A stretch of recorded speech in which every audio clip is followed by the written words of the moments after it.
Je vous ai parlé il y a quelque temps des sites dans lesquels une personne pose une question et que nous, on y répond. Que ce soit sur Facebook, Twitter, etc., etc., vous savez. Et je constate que c'est pas mieux. Qu'il y a des gens qui se cachent sur une belle photo apparente, mais qui ont que des conneries à dire. Alors, je pensais jamais, jamais de retrouver ça encore aujourd'hui en 2010. Si vous n'êtes pas content de mes éditoriales, là, il n'y a personne qui a critiqué Anu jusqu'à date, mais s'il y en a qui éventuellement critiquent mes éditoriales, ben, vous avez fait un café comme un certain crétin. Changez de poste. Hein? Allez voir ailleurs si j'y suis. Bon, parce que moi, je fais mes éditoriales pour instruire les gens. J'y vais avec un langage cru, mais j'y vais avec un langage vrai, et je ne me fais pas passer pour un snob ou une personne à l'ancrage. Tu comprends, là? Bon, alors, non, tabernacle. On y va direct, point final, c'est tout, on appelle les choses des choses. Mais je remarque sur certains, que je nommerai pas de nom, là, parce que je ne veux pas nommer de nom, mais aller chez Yves Tremblay, me semble que c'est ça où il envoie ou quelque chose comme ça, en tout cas. Et bon, et tu sais, il me pose une question.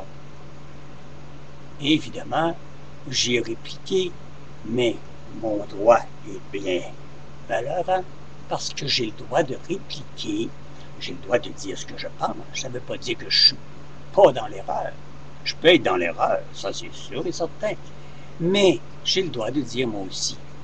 Le sujet était les radios poubelles. Un certain temps, ici à Québec, c'était l'enfer. On avait André Arthur, le gros porc, de Port-Neuf, oh que c'est bien dit, et Jeff, les yeux croches, de la concession débile des annonceurs. Alors, ces deux-là, on les entend presque plus. De toute façon, on ne peut pas les entendre, je les écoute même pas.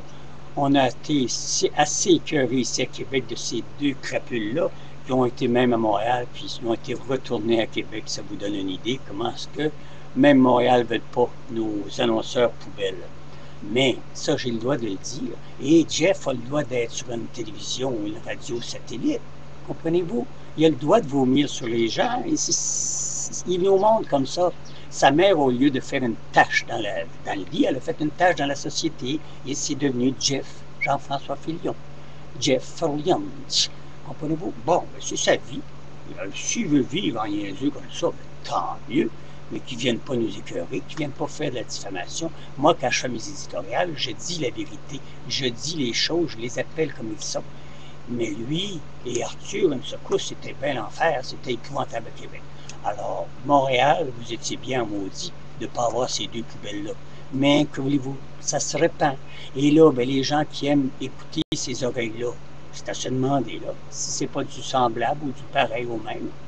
Mais ça, on a le droit d'écouter ça, ça fait du sensationnalisme. Mais moi, je ne veux pas en faire du sensationnalisme. Alors, les crétins qui n'aiment pas quand je réponds à des questions, ben, allez vous faire foutre, puis crissez-moi la paix, tout simplement. Comme moi, je vais le faire avec vous autres, comprenez-vous?